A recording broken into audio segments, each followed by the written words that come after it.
While every election, be it state or national, there's a lot of stress on the youth vote, the first-time voters. While it should be, but there's one segment that is often forgotten, in the milieu and the noise of the young vote, and that is the vote of the senior citizen. Those who've seen many seasons of politics in their state, many elections. Let's get in a word. Joining me are a lot of retired professionals from the Agriculture University here, some of them still professors. Let's chat with them at this chai tapri right outside on what they feel is going to happen this time around. आपका नाम sir? मैं अवध किशोर सिंह। कब से हैं ग्वालियर में? ग्वालियर में तो हम शुरू से हैं। यहाँ की राजनीति कैसे देखते हैं? राजनीति तो ठीक है, अभी चल रहा है, अच्छा चल रहा है। अब बस ये है कि हमारा जो मूल सनातन धर्म है उस पर जो प्रहार हो रहा है ना, उससे थोड़ा सा हमें जो है ना कष्ट है, तो इसलिए वर्तमान सरकार जो हमारी कंटिन्यू होनी चाहिए। भाजपा की तरफ है? हाँ, नहीं इसलिए क्योंकि हमारी जहाँ हमारे सनातन धर्म पे प्रहार हो रहा है, उनके जो वो वहाँ के तमिलनाडु के जो स्टालिन है वो कहते हैं इसको हम खत्म कर देंगे, इसको कैसे चलेगा। और दूसरी चीज क्या है, आतंकवादियों का समर्थन करते हैं हमास, यहाँ से 4000 किलोमीटर दूर, वो उनको भाई बताते हैं। अरे हम यहाँ पे सब आपस में सब भाई भाई है। राजनीति तो अभी तो क्लियर हो नहीं पा रही है, संघर्ष दोनों पार्टियों में। संघर्ष लग रहा है? बिल्कुल संघर्ष। राजनीति का चुना नेता अपना घर बनाते हैं, कोई राजनीति में इंटरेस्ट नेता ने अपना घर बनाने में टोटल। और बदलाव जरूरी है। बदलाव जरूरी है? जरूरी है, क्योंकि एक ही 18 साल हो गए तो कर रहे गए वे, इसलिए बदलाव जरूरी है। 5-5 साल रखो तो ठीक रहते हैं। तो ठीक रहते हैं। तो इस बार आपके हिसाब से भाजपा को जाना चाहिए? नहीं, कांग्रेस। बदलाव कांग्रेस को आना चाहिए। हाँ, तो भाजपा को जाएगी तभी कांग्रेस आएगी। रवानगी होना चाहिए, रवानगी होना चाहिए। भाजपा की बदलाव जरूरी है। सबसे बड़ा मुद्दा क्या है? महंगाई, बेरोजगारी। मोदी से तो संतुष्ट है। अच्छा, मोदी से संतुष्ट है, पर स्टेट में ये शिवराज सिंह से नहीं है। नहीं है, पर चुनाव तो मोदी जी के नाम पे लड़ा जा रहा है ना। तो मोदी जी यहाँ मुख्यमंत्री थोड़ी बनेंगे आके, मोदी जी बनाए दें तो हम तैयार।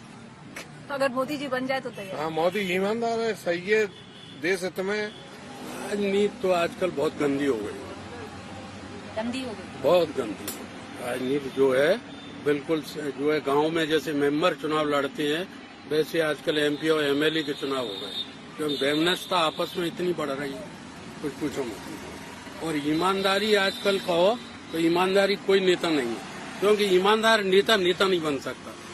आज के युग में पैसा चाहिए, वो जो कोई भी हो, चाहे वो मोदी हो या कोई भी कांग्रेस हो या बीजेपी, हर एक ईमानदार है। It's an election woven through a web of national and local issues. Locally, Gwalior, still a struggling smart city. Smart on the boards, smart on the signage, but real development still to make its way through its narrow bylanes.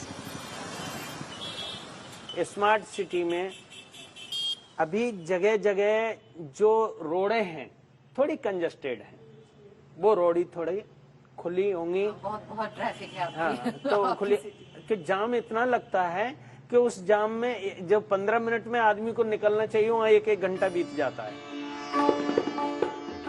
The education hub for Madhya Pradesh is also where one of India's greatest musicians, Tansen, wove magic with his music, developing the Gwalior Gharana of music, forming one of the epicenters of classical Sangeet in India. Gwalior is where the Sarod was born.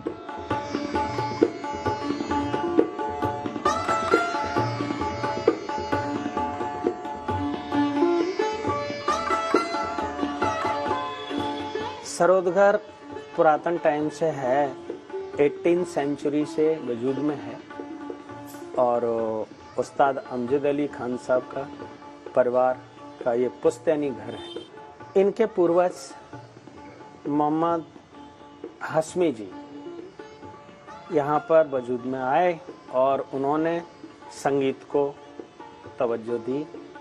इसमें वो रवाब player थे, जो उनके पास Persia रवाब था, जो आज सरोद घर में मौजूद है। 450 वर्ष पुराना रवाब है। इसी रवाब से गुलाम अली खान साहब ने 18th सेंचुरी में सरोद का निर्माण किया, तो वो रबाब से सेकंड जनरेशन में सरोद आया। 18th सेंचुरी से आज विश्व में जहां भी सरोद बजाया जाता है वो इस सरोद घर की पहचान है। वो इसी घर से इजाद हुआ है। सरोद इस घर से निकला। इस घर से निकला।